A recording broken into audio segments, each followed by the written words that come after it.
Witchy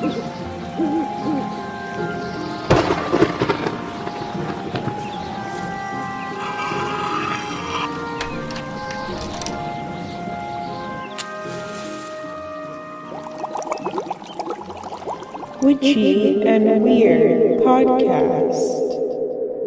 Hello, Witchy and Weird. I'm here today with Ambra, whose pronouns are they, them. Ambra is a queer, intuitive witch and certified life coach supporting folks who care about social change to prevent and heal from burnout with anti-capitalist and elemental well-being. Their practices are rooted in Italian folk magic, encouraging self-discovery and tailored approaches to self and collective care. Prior to tarot coaching, Ambra worked in campaigning and communication in the not-for-profit world for over a decade. They deeply care about changing and disrupting the patterns of burnout that still exist and permeate in activist spaces with intuitive strategies that help personal as well as collective and systemic change happen. Hello, welcome. Hey, Rin, so happy to be here. I'm pretty excited. We've actually worked together a couple of times doing some Instagram lives talking about self-care and like working around like self-acceptance and things like that. So I'm really excited you're here. I think the work that you do, like there needs to be like 50 more of you, like people just like telling people like, please, let's redefine self-care. Let's not get burnt out. So I love that. Yes, I'm so happy to be here, and I totally agree. Yes, let's be more and more people talking about this 100%. Yeah. So I definitely want to focus on like redefining self-care today and like how we can unlearn and like work better with ourselves. So I'm curious, like, if you have like your own definition for what self-care even is. Yeah. I think like it changes a little bit over time. There are like some things that like are at the root of it, I guess, and so they're always gonna be there. But I know the self-care, what it looks like and what it means to me can like evolve over time, and it's something that is like part of the approach that I have to this, and that I kind of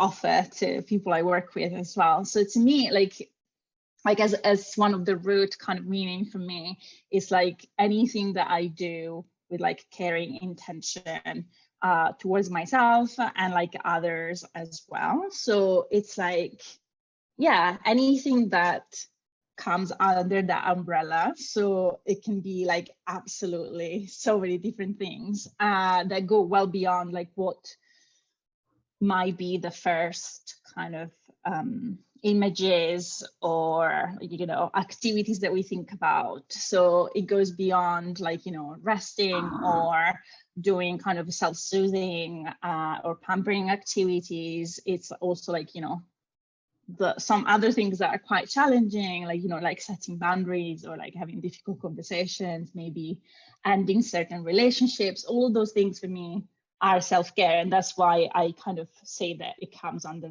this umbrella of like it's something that I do with a caring intention towards myself, and in a way it's like it's a way for me to kind of show love towards myself and towards others as well, I guess, because I guess the next point I wanted to make is that for me self-care is also meaning collective care. So I don't see them like kind of separate, like they're coming together for me.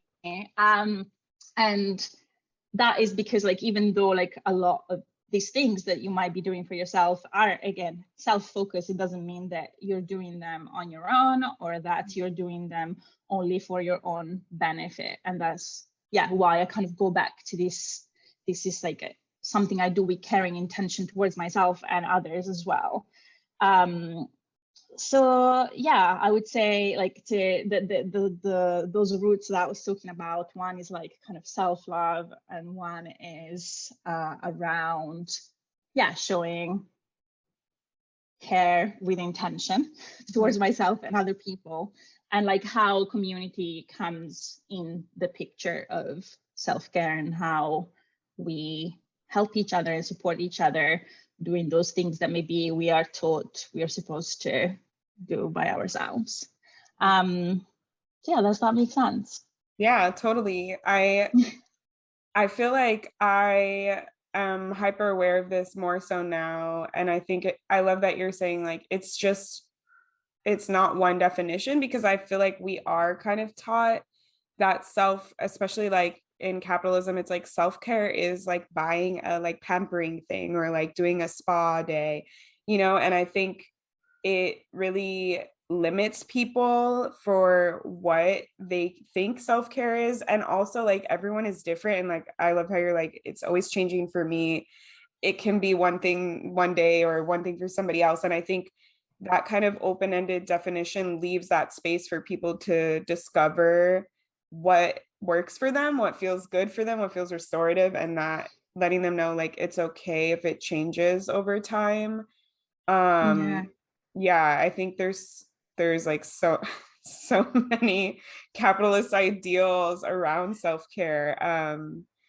And I also really like that you talked about community. I think that, I live in America, so it's like very westernized, like individualistic.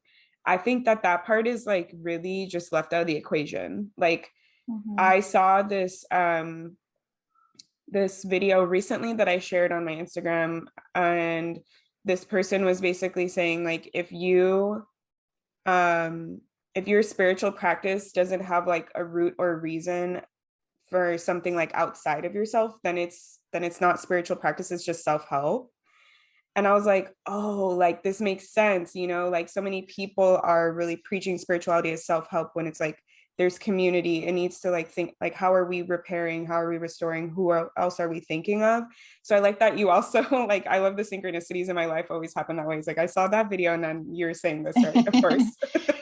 But yeah, I love Yeah. that you mentioned like community plays a part in self-care, and we don't have to like do it on our own and figure it out on our own, or we can help other people, and that's restorative too.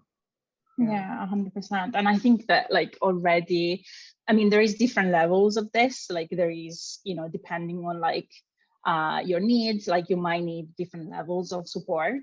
And at the same time, there are so many things that we are doing by ourselves with the support of others, with like kind of like not realizing that that is happening. But like, maybe you have some people very close to you that like, give you some encouragement around certain things or like remind you of something. And I count that as like, I'm being supported in doing this for myself, So there is like, yeah, different levels as to how others are helping each of us kind of practicing self-care, and also how we then support others. People are helping us actually all the time with our individual practices, and we are also doing that. And there are, of course, different levels of doing this, but it's already happening, and it happens all the time, whether it's like, your therapist or like people in your life. Most of those things you're not actually doing fully on your own. And that's, I think actually that's really beautiful to see like the connection and the interconnection that exists, and how, yeah, as you said, it's not about self-help necessarily. It's like how we are all supporting each other, and how those things are also helping the communities that you're interacting with. Yeah. And I love that too, where it's like a lot of the time when we feel isolated or we feel like we're doing it all on our own, sometimes it's just like a conception in our head, and how you're challenging people like to realize like, no, this person providing advice for you is like you getting support. Like you are doing like self-care for yourself when you do your therapy every week, like really trying to broaden the scope of like what care looks like, and broaden the scope of recognizing like what support can look like too. Yeah. And I think that like just connecting to what you're saying, like we are pushed to think of self-care as an individualistic practice because it's convenient to be thinking about it in that way. And I think that often because of that, it ends up feeling or like being seen as like yet another thing that I'm supposed to like succeed at or like be doing in a specific way, or like something that I have to add on my already like challenging and difficult life. And if I don't, or if I don't keep this up, then I am failing at this. So like I'm not doing well. I think that there is a lot that comes from this feeling like you have to do it on your own. Like, oh, if I don't, then it's on me. And like I'm not saying that you know we of course have a responsibility to look after ourselves and each other, but it's just not.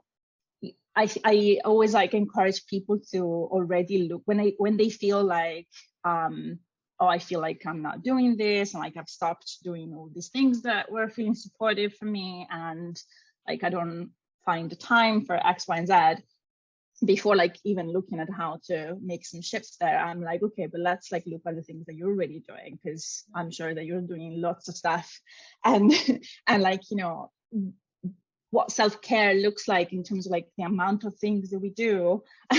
It's again, it changes widely in terms of like what you need and what's good enough. It's what you have the capacity to do, rather than self-care becoming again another thing that we have to be successful or you know, productive with, in a way. Yeah, I was like feeling that really that was hitting home for me when you were saying that.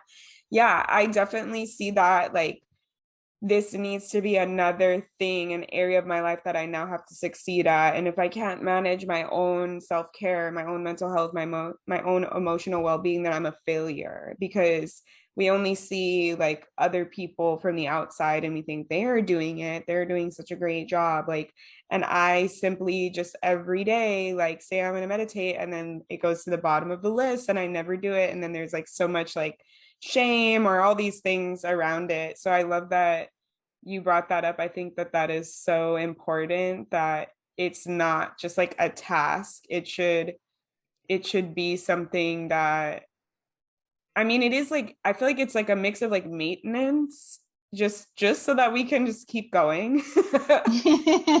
And also like it should be something that like we want to do. Like, and I think that's the part that we're like shifting, that you're helping people shift, is like it's not a task, it's not a productivity, it's something that's restorative, that we want to like support ourselves and we want to receive support. And that's the part that we've been conditioned, like, no, this is just 5 other things that you add to your to-do list that you need to achieve today.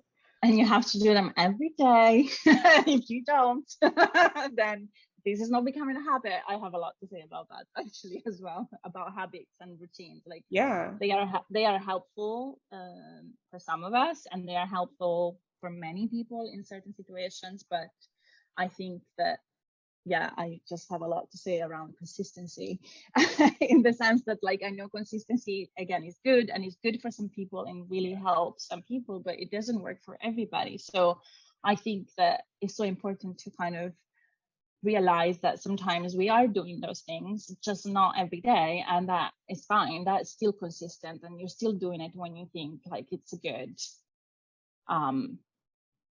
activity to do, or like something that feels supportive to you. There are definitely also, of course, moments where like we're pushing our needs aside and we're not responding to them, and I think that's different.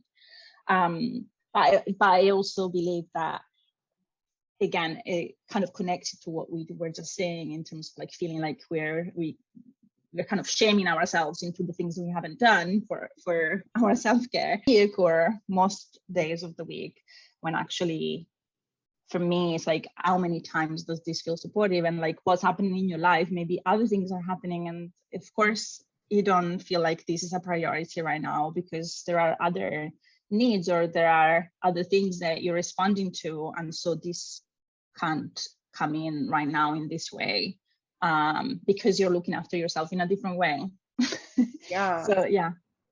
I think it really speaks to, like, when you're talking about that, it was reminding me like how you said like it needs to look a certain way, and then we start like making that into like some routine or something. And I think that a lot of people just kind of look to people in like that are like an icon for them, or that are like an expert in this, or that are successful, and then they think like, okay, I just need to do what they're doing, exactly what they're doing. And then once I get this routine, this magic will happen and everything will be fixed and I won't have, like, look at them, they're so successful.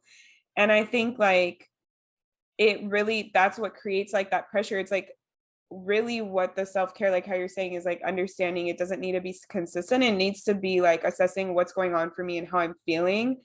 And I think that's where a lot of the shift is like we can't logically like self-care ourselves into healing. We can't look at somebody and think, oh, if I just copy it, then everything, like it creates this like precedent of like I'm just doing the thing consistently because that's what I think will work. And I'm not actually like connecting with my body and like my emotions and asking like, what do I feel right now is the best, the most supportive? What am I like drawn to, yearning for right now? And yeah, I love that you're bringing that up. Like all of this stuff, I'm like, yes, please, again, louder for everybody else. Yeah, totally. I think if anything, like if consistency had to be playing a part in self-care, I would say is asking yourself those questions, like what do I need today? Like actually checking in with yourself as often as you can. But I would think like it's something that we can all try in different ways, and then the answer is going to be different for each and every one of us, and at different points as well, as we discussed. Something else that was coming up for me, it's all linked in terms of like, what the pressure, I guess, into self-care, into doing self-care or doing more self-care or doing it a specific way. I think that again, we are kind of taught to think of self-care as like, I need to do it so that I can be productive again, or so that I can, especially like in activist spaces is presented a lot of the time, like, if you want to look after your communities, or if you want to like, make social change sustainable, like you need to look after yourself. And I think that it's not necessarily like, wrong in itself to think about it in this way, because it's true that, it's important that we are looking after ourselves in order to be resourced for others. But I think that sometimes that can like play this trick on our mind in terms of like, oh, you should be doing this so that you can be active again, so that you can be, you can be of value again, as if like if you're just existing and not in a good place, or, not able to support others in a specific way, or do something with your energy that is not just being, then you're not, that there is this equation like you're not valuable unless you are made into being productive again in some way or another. So I think, that is also linked to this pressure of doing self-care habits and routines in a specific way, or like to introduce it when you're feeling like you're burning out, because the objective is like for you to be able to continue doing things rather than it's okay in itself to be looking after myself and my body and my needs, and of course that's connected to communities and change, but it doesn't have to be because of that it's okay for me to do this. Yeah, I love that. It's like maybe I do have a consistent like focus on self-care, but it's like, what's the intention? Like, is the intention just so that I can get back to 100% and I can start being highly productive again, and then I burn out and now I'm like in my self-care period? Yeah, it's like a weird cycle where it's not sustainable or like actually supporting you in the best way.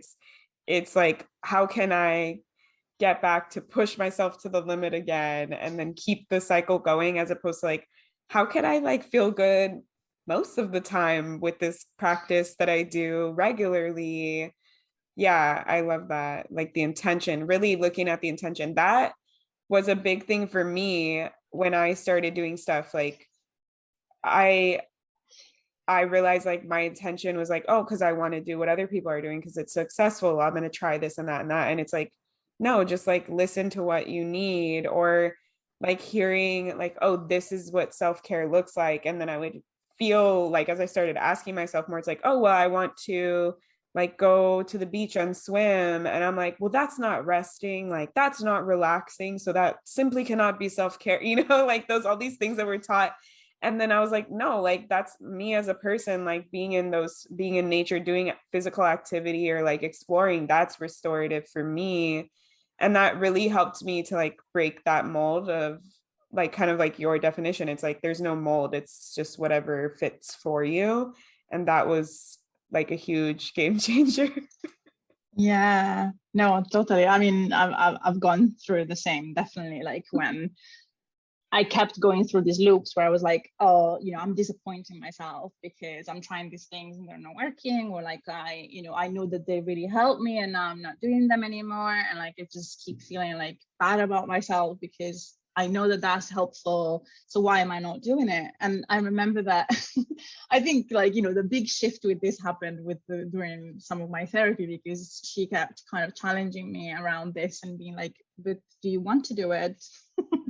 Is this something that you actually want to do right now? Because you're doing other things. So it's not so that you're not doing stuff that is good for you. And I think that was really important for me to hear, because I was like, oh, maybe I actually don't want to do this, but I feel like I'm supposed to do it. And yeah, and then I kind of started developing this approach that is like, oh, okay, I can change. Of course I change. And like, of course, like I might be responding to the same need in a completely different way now than how I responded to it 2 months ago. And also, as you said, like we have different energies and like different kind of personalities and things that work for us. So like something that I might find helpful for grounding myself or to give myself safety to my body, it could work for you too, but you might find, I don't know, going to the beach and having a swim or like moving your body more helpful than what I find helpful, which might be like, being more still or like interacting with objects that give me that sense of like stillness and it doesn't, like we might achieve the same thing, feeling more grounded, more present, more safe in our bodies, but in completely different ways. And I think that is, again, as you said, like it's something that maybe is not talked about as much. I think that we see so many like, graphics on Instagram. These are the 10 ways to look after yourself, or like self-care is these 10 things. And I'm always like, no, it's many more than that. And the list is ever expanding and changing.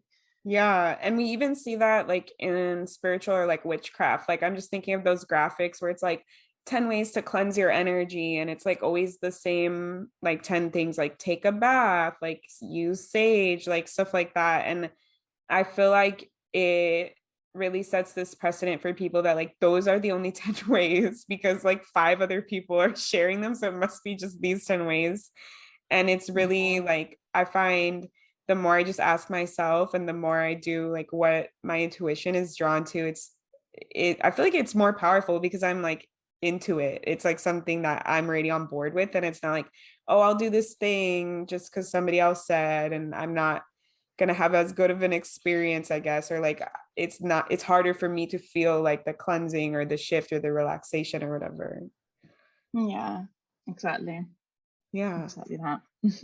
So I'm curious, like, so let's say like we're busting all these myths thus far. We've been like, no, it could be whatever you want.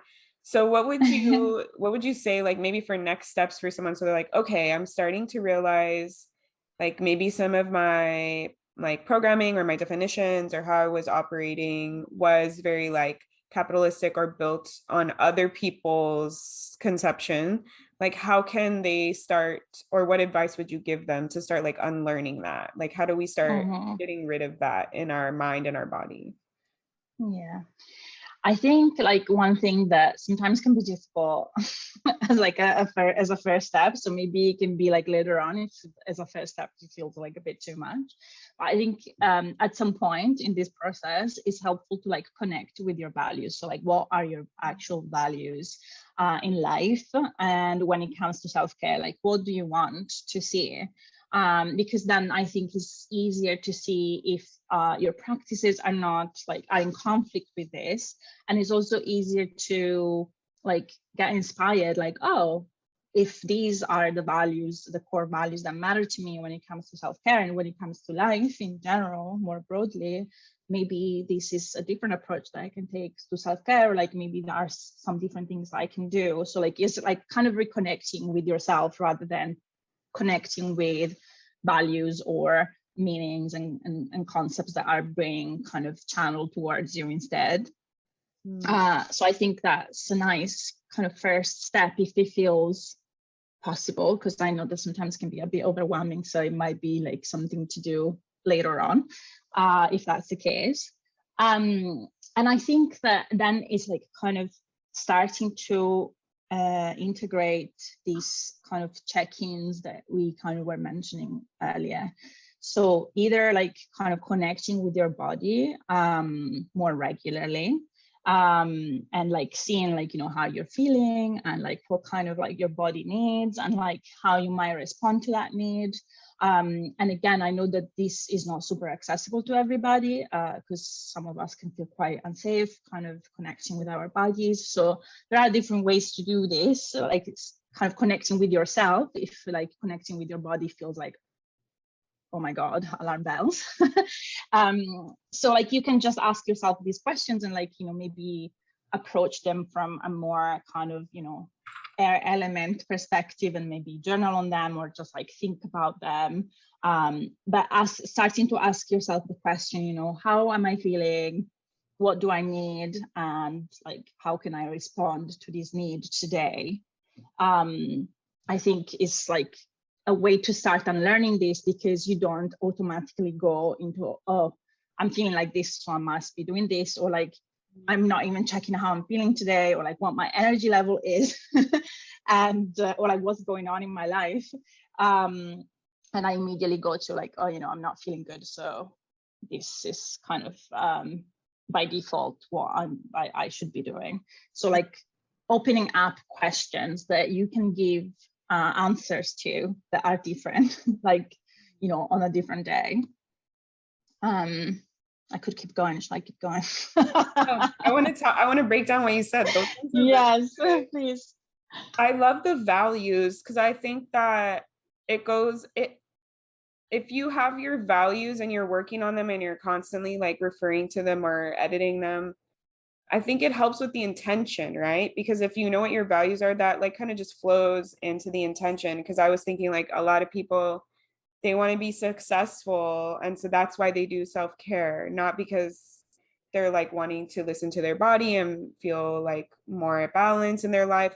And I think that if you ask yourself your values, you might find like, actually, no, I do want to feel like more peace in my life. And like, I want to like maybe value like breaking cycles or, you know, different things like that. And so then you can like reframe it. Like a big one for me, and I think for a lot of people, and I also saw like a thing about this earlier this week that like has hit on my mind, but it was like a tweet that was like, you don't want to be rich, you want freedom. Those are different things, right? And like when I realized that was a big like core value for me, that like my soul like just really yearns to have freedom in this lifetime, like that has shifted between like, oh, I need to make all this money in my business, I need to do all these things and blah, blah, blah, into like, I just need to like create a lifestyle that allows me to have what freedom means to me and like explore that and stuff. And I think like that also shifted from like what I was doing in my self-care. Like I'm no longer focused on doing self-care so I could be high performing.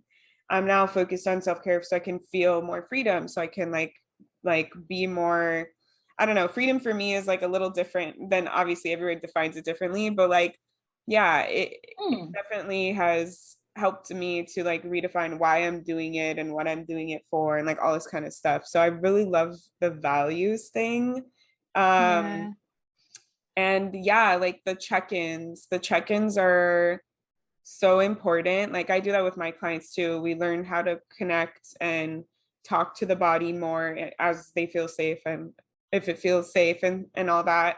And I've had clients who are just like, yeah, I just did a body scan and I realized I'm just really anxious because of the news that's going on. And so I was able to like give myself this today because that's what I needed, or I wasn't so hard on myself because why am I feeling this way for like 5 days straight when there's like all this stuff going on?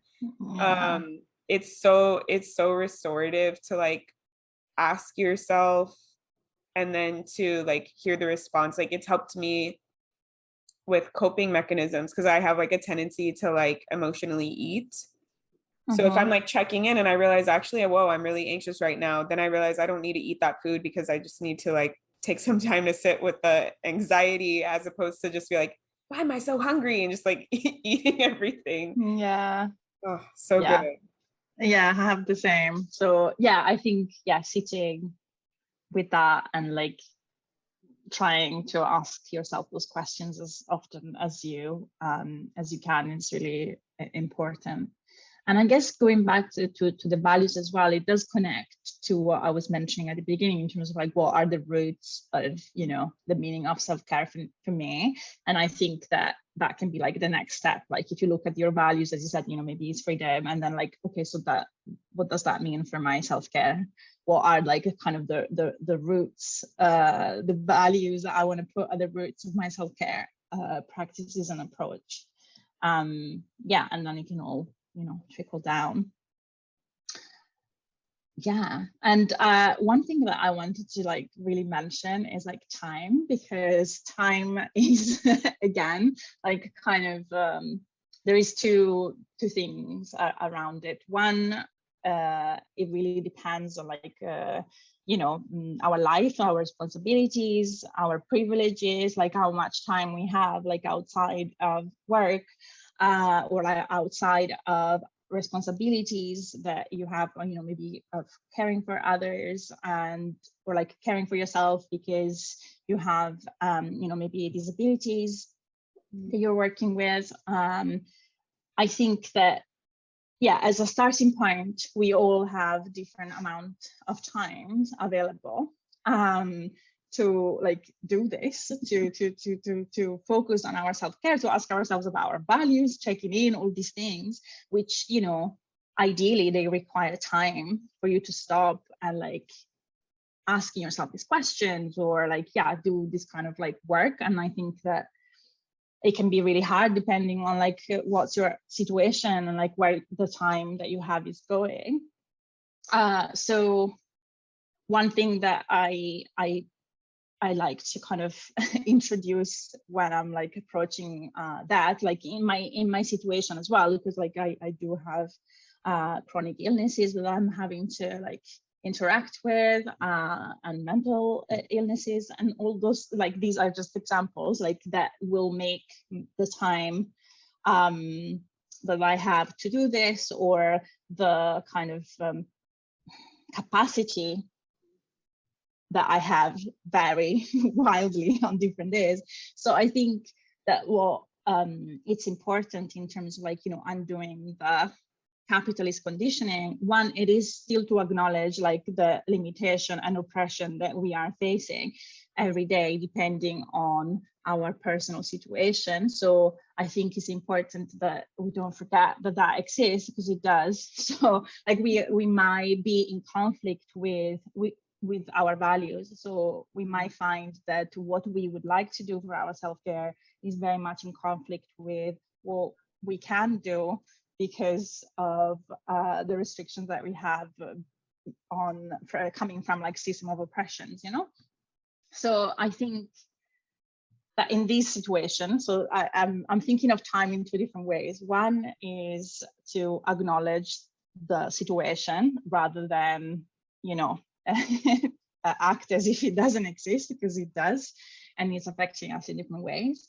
And like still like trying to disrupt what's going on by kind of like creating pockets of time where we are doing this. So even if it's like a very small bit of the day, or like a small part of the week, that we are still kind of finding a way to introduce, you know, what we talked about in like a micro way. And I'm saying this because like, even if it's a small thing, or like a small part of your day, it still is disrupting the kind of going with what the system and what the external pressure is asking of you. And also because I feel like that sometimes like big shifts and big transformation don't necessarily feel accessible when you're having like a lot of things that you're dealing with. And so I'm always like kind of saying that if you feel like you're in a moment where you can't make big changes, or like either a moment or like this is how you feel, like there is no space for like big chunks of time being introduced to be thinking about your values or doing the check-ins that we talked about, is like looking at what your life is right now and like when can I introduce like a small pocket of time to do this in like a micro level. So that would be like some advice that I would give. Like sometimes I feel like we have this conversation and it's all sounding amazing and then people are like, I don't find the time, or like I would love to do it but I don't end up doing it.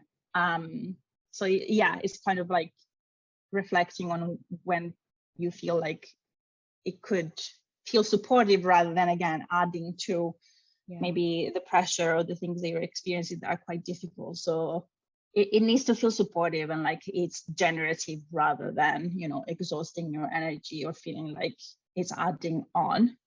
And then I want to hold to possibility for time at the same time, because I feel like it's a complex thing. So there is this, which is like, okay, there is a very real kind of limitation of time and how much we have of it to do these practices. And then at the same time, we are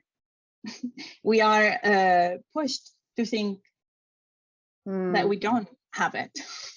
There isn't enough time to do this. Like there is always something more important to do, or like I'm too exhausted to even think about this because of what's going on in my life. So I think that there is a duality that can exist at the same time. And one is like, yeah, this is very real and it's not made up. And so we need to work with it. And at the same time, it's also true that we are also pushed to think that we don't have the time to be doing this. So it is, to me, like still disrupting and unlearning if we trying to introduce these like micro changes that then can if it's possible, might take over in a bigger way over time. So I think there is this, let's acknowledge what's going on and also let's challenge the idea that there is not enough time to be doing this kind of work. So good. What do you think about that? Yeah, I love that. Yeah, I whenever I work with clients, I always tell them too, like, you know, let's be realistic about who you are, right? Maybe you're wishing you had like 8 hours a day, but you know, like realistic, like I know for me, realistically, I would rather do the laziest, easiest option. I'm not going to set up like a whole 2-hour thing. So I try and work with how I am. And I know like, so that I'm not creating more shame and guilt, like, oh, I didn't do the thing again. And I'm like, you know what, honestly, like, I don't want to do things that are over an hour. Like, so I'm going to bake it in little things throughout the day that help me. Like whenever I am on my walk, I stare at the nature. If there's a bee, I pause and I look at it, like, and I really sink into that moment, because I know like for me, that's going to be more restorative and more attainable than like stopping throughout the middle of my day and doing like a 30-minute meditation. So it's like really understanding how you work and like, I know I'm not going to ever get on board with this long thing. And I think that that goes really well with like what you're saying around, do I like physically have the time in my day based off of like my circumstances and my environment to do these really intense, like privileged time space things. So I love that. And then I love the other part of it where it's like, am I just thinking in my head that I'm not able to do this, like that I don't have time because I'm always feeling like I'm behind, I need to be more productive. And that kind of goes with what I talk to people about in our sessions about like that widening that like threshold, that window of like acceptance for your body, because it's like understanding like how we started, how we grew up, and like what feels like normal, what feels comfortable in our body.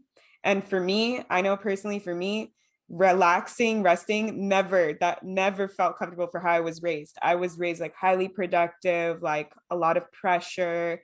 So for me, like sometimes the self-care is like we mentioned in the beginning, like doing the harder thing, where it's like retraining my brain that like, no, it's okay. Like it does feel really weird for my body to do this. And so that's why I think I don't have time for this. I'm just going to say that so I never have to do it. And then so I will create, like you said, like schedule those little pockets where it's like, okay, fine. If this feels so weird and foreign in my body because I'm not used to it, I'll do it for 5 minutes. Like, body, can we get on board with just 5 minutes of suffering through this until it becomes like more like, okay, I'm okay with this. Like, I'm okay sitting still. Like, I'm okay, like receiving the support because like I'm retraining my body to like, it was only able to be in this little sliver of like, oh, I can only accept like pressure and shame and all this stuff. And now I'm like, okay, a little bit now we can accept like more relaxation. We can accept like all these nicer things that I logically want, but my body still needs to like have that like training and like practice. Yeah, and I think that's so important. It's like connecting to what I said in terms of like doing the kind of micro pockets of time, and also the kind of practicing slowing down, practicing resting, practicing like being still for a little bit. I think those things, again, it's really personal in terms of how much you might want to do that. But it is part of the unlearning of those kind of, of that conditioning, because we are kind of pushed to be going. So it is kind of really strange sometimes when you stop and you're like, oh, don't know how to rest, or like, I don't know how to be, like just not doing. And so I think what you just said in terms of like just introducing it a little bit, little by little, to see what's the window of discomfort that you can take, but still like trying to practice the finding meaning in just being rather than doing something. Yeah, I freaking love that. This whole conversation. Me too. So like as like a last question, what are some like maybe some like foundational like practices, or maybe like journaling questions that you can recommend for people to try out, or to like expand their thinking around what their self-care practice could be?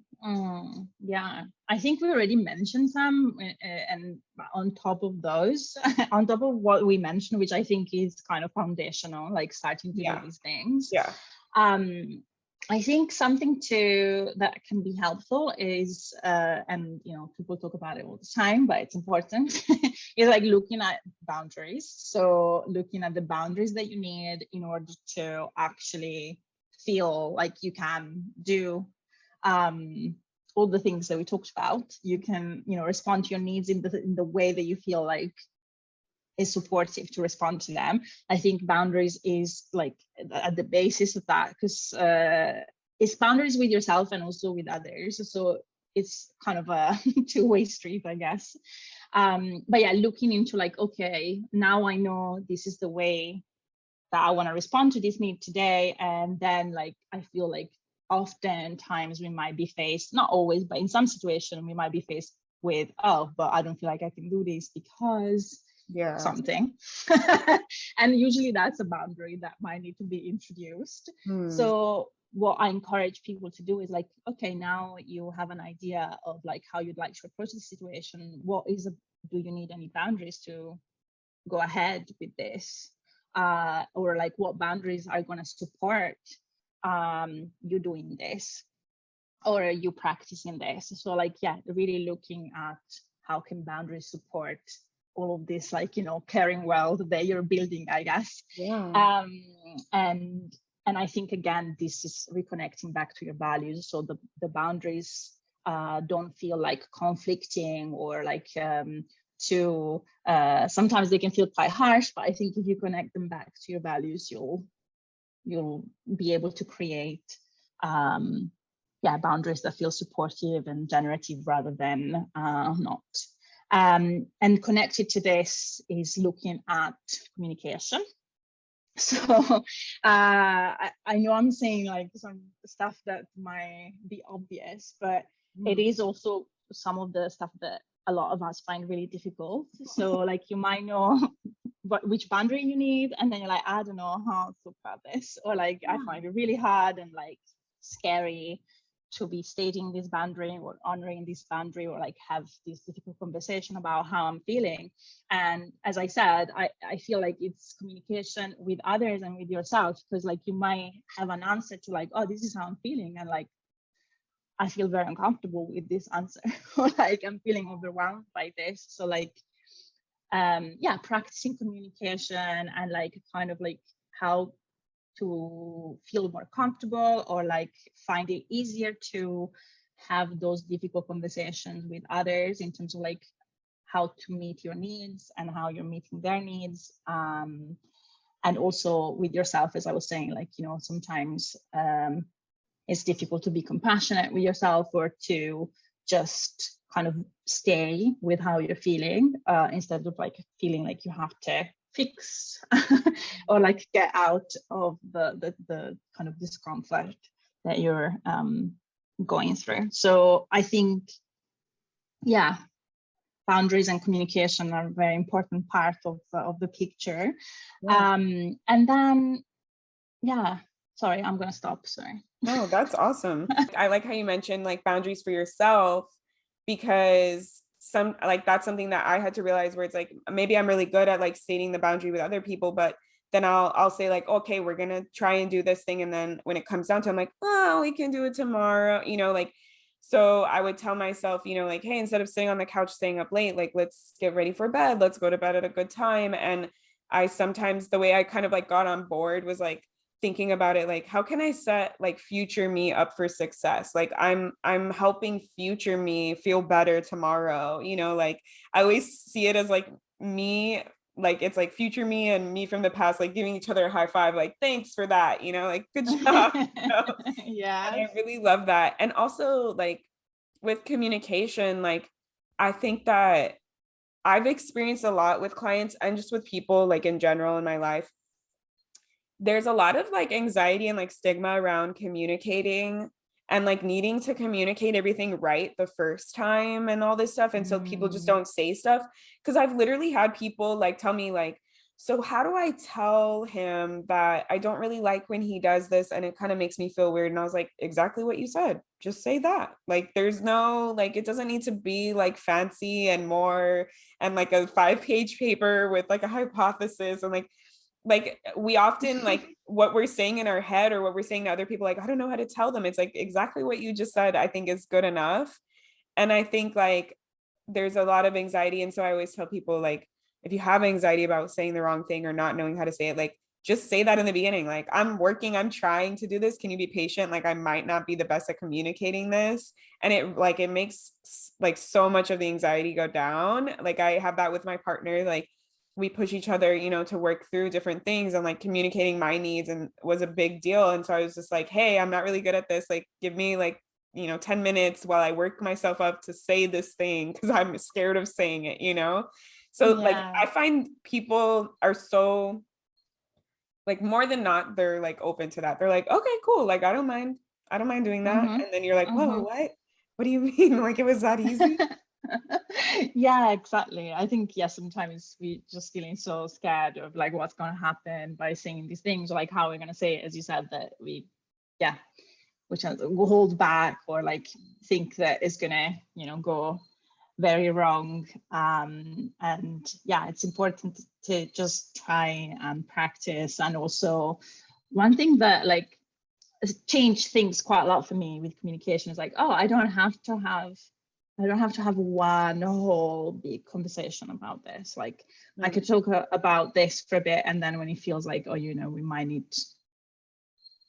to take a break from this and pick it up another time, that's fine. Or like we have a conversation, and then afterwards I'm, you know, checking in with myself and thinking back about it, and I'm like, oh, I didn't say these things are important to me, and I actually realized that I feel this way about that, and I can have another conversation about this.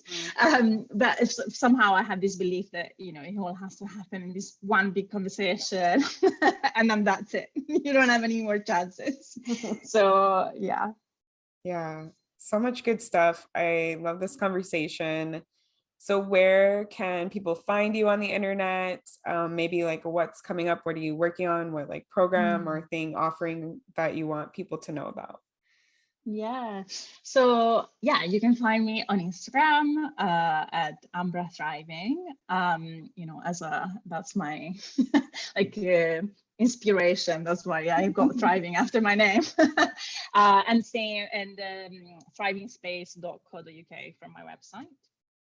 And in terms of like offering at the moment, I have like a pay as you wish self-care hour. So we use like tarot coaching to either like help you with a self-care plan or like anything that we discuss right now. So like maybe you want to work on your boundaries, or you want to work on communication, or a specific bit of your life that feels like important for your self-care, and we just kind of work through that together. And then in the next couple of months, I'm going to reopen my elemental well-being program, which is in your element, and it's very much like supporting people to discover what self-care is for them and what it looks like in like different seasons, and like with the inspiration of the elements of tarot as a way to like kind of get out of these boxes in terms of like what self-care is supposed to be or we feel like it's supposed to be. Yeah, I love that. Yeah, thank you. I want the listeners to know, like I wrote like 10 questions or something, and we got through like 3 or 4 of them. Like that's how like juicy and how, I don't know, how thick thick and juicy. I don't know. Cut out. I'm so sorry. It's honestly never this bad. Like classic. Like sometimes it does this, but not this often. No, it's okay. Sorry. I was just saying, I want like the listeners to know, like I wrote out all these questions and we only got through a few of them because that's like how thick this topic is and like how juicy it is. Like I'm like using my like queer references, thick and juicy. And so yeah, like I think it was just so, I got lost in the time. Like I looked at the time, I'm like, oh my gosh, it's been 40 minutes, and I feel like we've been chatting for 2 minutes. This is definitely going to be a really good like piece for people to like anchor into, and I feel like a good episode to like re-listen over, because I feel like we do a self-care thing or we commit to something and then we forget and we need to reevaluate. So thank you so much for being here and for taking out your time to chat with us about this like very sorely needed topic in society at this moment. So. Wow, thank you so much for having me. It's, as you said, it's such a pleasure to talk to you all the time. I'm just like... If you love Witchy and Weird podcasts, support us by donating monthly for as little as 99 cents at anchor.fm/witchyandweird/support. You can cancel at any time and 100% of the proceeds go directly to the pod. Or, if you don't want to commit to a monthly donation, buy Amanda a coffee at ko-fi.com/wishyandweird to help fuel them while they record, edit, create, and upload content for the podcast. And if you're feeling extra generous, leave us a review on Apple Podcasts or Spotify and tell your witchy and weird friends about us too. Bye!